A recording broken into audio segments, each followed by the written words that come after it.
अस्सलाम वालेकुम दोस्तों, इनसाइड भी मौसम वक्त में खुशामदीद। ब्रेकिंग न्यूज़ ये है कि सदर ममलिकत जनाब आसिफ अली जरदारी साहब ने पार्लियामेंट के मुश्तरका इजलास से खिताब का आगाज़ कर दिया है और खिताब के आगाज़ से ही दूसरे पार्लिमानी साल का आगाज़ हो गया। और हस्बे रवायत जनाब सदर ममलिकत को इस मरतबा भी सुकून के साथ खिताब करने की जनाब बिल्कुल भी गुंजाइश नहीं मिली और अपोजिशन ने इस मौके का फ़ायदा उठाते हुए भरपूर एहतजाज किया, प्ले कार्ड्स उठाए, नारे लगाए और मौजूदा हुकूमत को शदीद तनकीद का निशाना बनाया। इस सूरत हाल में जब सदर ममलिकत खिताब कर रहे थे तो मेहमानों की गैलरीज के अंदर जो मुख्तलिफ ममालिक से हमारे सुफरा हजरात पाकिस्तान में अपनी ड्यूटी सर अंजाम दे रहे हैं वो भी मौजूद थे और तीनों मुसल्लह अफवाज के सरबराह भी मौजूद थे। लिहाजा अपोजिशन ने मुसल्लह अफवाज के सरबराहों और इंटरनेशनल कम्युनिटी के सामने एहतजाज करके इस बात का इशारा दिया है जनाब कि वो किसी को भी खातर में लाने के लिए तैयार नहीं।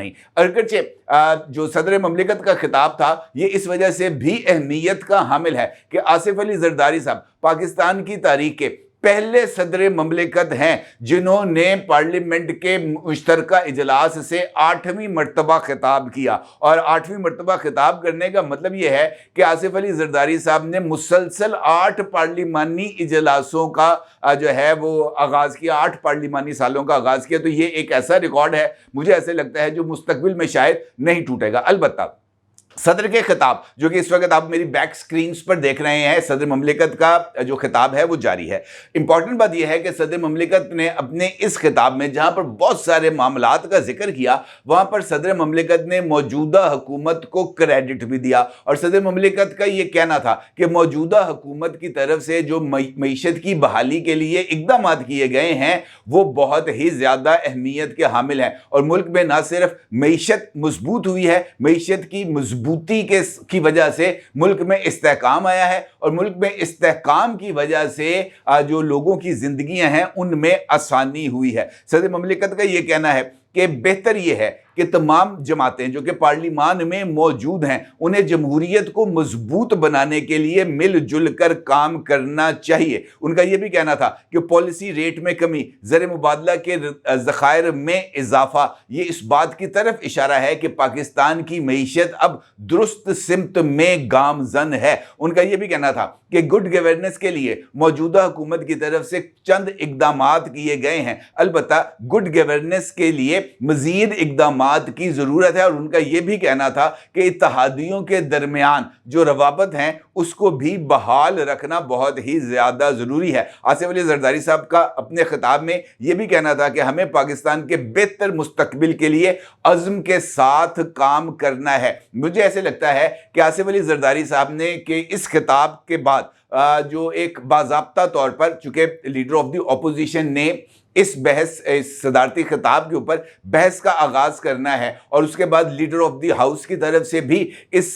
जो सदर ममलिकत का आज खिताब है उन्होंने भी इस खिताब के ऊपर बात करनी है। और आसिफ अली जरदारी साहब चूँकि मुफाहमत के शहंशाह माने जाते हैं, इम्कान इस बात का है कि आसिफ अली जरदारी साहब के इस खिताब में जहां पर उन्होंने अपोजिशन को साथ लेकर आगे बढ़ने का इशारा दिया है, ये एक मरतबा फिर अपोजिशन को मुज़ाकरात की दावत से ही ताबीर किया जा सकता है। सदर ममलिकत की तरफ से मौजूदा हुकूमत की कारकर्दगी पर इत्मीनान का इजहार इस बात की तरफ भी इशारा है कि हालिया दिनों में जो मुख्तलिफ इंटरनेशनल ऑर्गेनाइजेशंस जिनमें वर्ल्ड बैंक, खुद IMF और मूडीज जैसी क्रेडिट रेटिंग एजेंसीज, उन्होंने पाकिस्तान की मईशत के ऊपर जो इजहार इत्मीनान और इजहार एतमाद किया है उसके नतीजे में पाकिस्तान की मईशत को बूस्ट मिलने का इम्कान है। और आसिफ अली जरदारी साहब ने मईशत की इसी बहाली को मौजूदा हुकूमत का, इत्तेहादी हुकूमत का एक कारनामा करार दिया। अब एक जानिब सदर ममलिकत मौजूदा हुकूमत की कामयाबियां गिनवा रहे थे, टैक्स निज़ाम में इस्लाहात का जिक्र कर रहे थे, इस बात का जिक्र कर रहे थे कि जनाब मुल्क के अंदर जो वसाइल हैं उनमें इजाफा, इस बात की तरफ इशारा है कि पाकिस्तान अपने कदमों के ऊपर खड़ा है। तो दूसरी जानिब अपोजिशन और अपोजिशन लीडर यानी उमर अयूब साहब खुद جو ہے وہ قیادت کر رہے تھے جناب آصف علی زرداری صاحب کے خطاب میں رکھنا ڈالنے کی۔ عمر ایوب صاحب خود نعرہ بازی کر رہے تھے، نعرہ بازی کروا رہے تھے۔ عمر ایوب صاحب نے خود پلے کارڈز اٹھائے ہوئے تھے اور گولی کیوں چلائی کا وہ ورد کرتے چلے جا رہے تھے۔ اور باضابطہ طور پر مجھے ایسے لگتا ہے کہ اپوزیشن نے اس موقع کو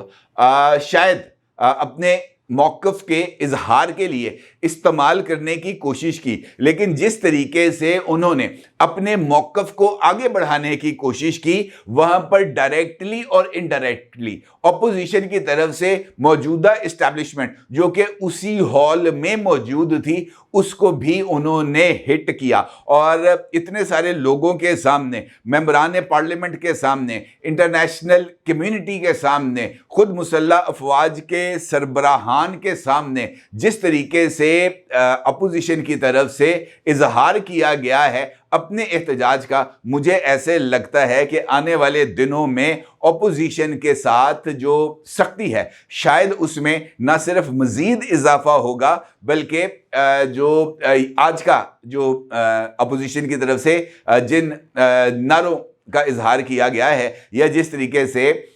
ڈسکریڈٹ کرنے کی کوشش کی گئی ہے پاکستان کی ملٹری اسٹیبلشمنٹ کو، وہ شاید اپوزیشن کے اوپر بھاری پڑے گی۔ اگرچہ اپوزیشن کی یہ کوشش ہے کہ وہ جناب کسی نہ کسی طریقے سے اپنے لیے کچھ گنجائش کو حاصل کرے، لیکن مجھے نہیں لگتا کہ آج کا جو طرز عمل تھا اس پارلیمنٹ کے مشترکہ اجلاس سے جناب آصف علی زرداری صاحب کے خطاب کے دوران جس طرح کی نعرہ بازی کی ہے اپوزیشن اراکین کی طرف سے، اس کے نتیجے میں کوئی اچھا یا مثبت پیغام انٹرنیشنل کمیونٹی اور خاص طور پر پاکستان کی اسٹیبلشمنٹ کے سامنے گیا ہے۔ مجھے تو لگتا ہے کہ اپوزیشن نے آج کے اجلاس میں اس طرح کا احتجاج کر کے خود اپنے ہی پیروں پر کلہاڑی مار لی ہے۔ اپنے رائے کا ضرور اظہار کیجیے گا۔ آپ کا بہت شکریہ۔ اللہ حافظ۔